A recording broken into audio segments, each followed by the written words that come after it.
Welcome to this quick and easy guide on how to create a new Gmail account on your PC. In just a few minutes, you'll have your very own Gmail account up and running. First, let's get started by opening the Gmail website. Simply type in gmail.com into your browser's address bar and press enter. Once the page loads, you'll see a blue button in the top right corner that says Create an Account. Click on this button to begin the process.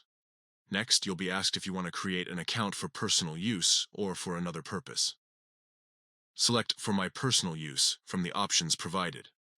Now it's time to fill out some basic information about yourself.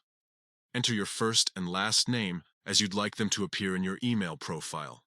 Then choose a unique username for your email address.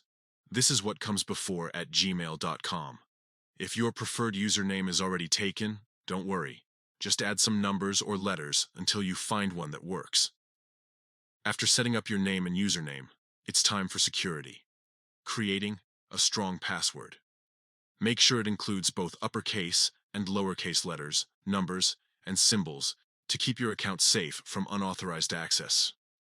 Type in this password twice, once in each field provided, and click Next. The next step involves verifying your phone number for added security measures. Google will send a verification code via text message or voice call. Simply enter this code when prompted and click Verify. Once verified, review Google's terms of service carefully before proceeding by clicking I agree. This completes all necessary steps. Congratulations! You now have a brand new Gmail account ready for use right away. You can start sending emails immediately or explore additional features like customizing settings or adding recovery information if needed. Creating a Gmail account has never been easier with these straightforward steps, designed specifically with beginners in mind, but also useful as a quick refresher for those familiar with Gmail already.